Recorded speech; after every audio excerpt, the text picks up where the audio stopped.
Moving forward, I have received a number of requests from the cabinet ministers and the opposition leaders. I will be designating a specific time for each one of you in the prescribed order.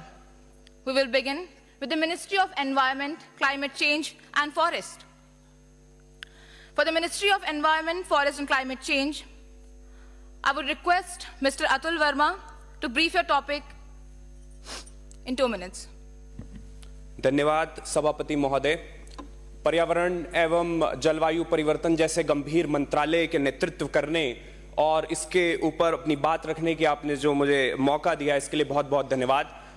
माननीय सभापति महोदय, आपके माध्यम से कहना चाहूंगा कि प्रतिपक्ष की नेता ने जो आंकड़े बता बताकर जो सदन को गुमराह करना चाहा है वह ठीक नहीं है।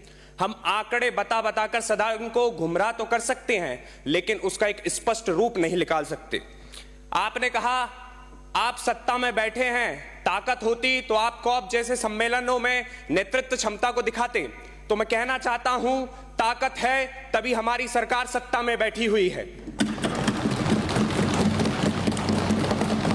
माननीय, कहना चाहता हूं कि जब पर्यावरण अस्थिरता जैसी गंभीर समस्या चल रही है तो भारत ही देश है जो 2070 में नेट जीरो, 2030 तक 50% नवीकरण सौर ऊर्जा और 33 से 35% तक जीडीपी कम करने की बात करता है।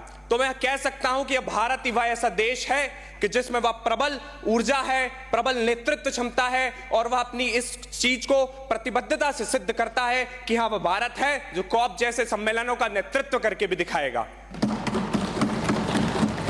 आपने आंकड़े बताकर तंज तो कस लिए माननीय महोदय, आपके माध्यम से मैं कहना चाह रहा हूं, लेकिन क्या आपको हरित हाइड्रोजन मिशन, ऊर्जा संरक्षण संशोधन अधिनियम 2022, राष्ट्रीय इलेक्ट्रिक वाहन मिशन तहत जो हम इलेक्ट्रिक वाहनों को बढ़ावा दे रहे हैं, प्रचार प्रसार कर रहे हैं, क्या वो नहीं दिखते आपको? हमारी सरकार कागज की सरकार नहीं है, बल्कि हमें पता है कि किस प्रकार जमीनी स्तर पर कार्य करना है। माननीय महोदय,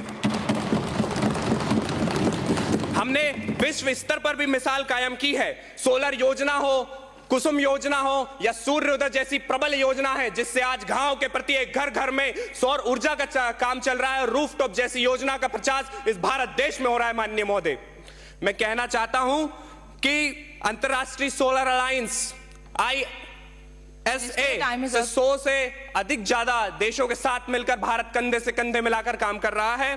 और माननीय, मैं कहना चाहता हूं कि यूएस जैसे विकसित देश जिस फंड का विरोध करते हैं, लॉस एंड डैमेज फंड का, उसका मेरा भारत देश, मेरी सरकार समर्थन करती है। समर्थन नहीं, अभी तो सिर्फ उसको विशेष सलाह प्रदान करती है। माननीय महोदय, sorry to interrupt but time is up. Okay, माननीय महोदय, इसी के साथ अपनी बात को विराम देते हुए मैं कहना चाहूंगा एक दार्शनिक की बात माननीय एलओपी जी के लिए कहना चाहूंगा कि ये जो पर्यावरण और पृथ्वी है, यह हमें विरासत में नहीं मिली है, या हमने हमारी आने वाली पीढ़ी से कर्ज लिया है, उधार लिया है। तो इस कर्ज को हमारे इस युवा पीढ़ी को समझना होगा, चुकाना होगा। हमें पार्टियों को बहस नहीं, अपितु साथ आकर इसका एक महत्वपूर्ण निर्णय लेना होगा और काम करना होगा। बहुत बहुत धन्यवाद।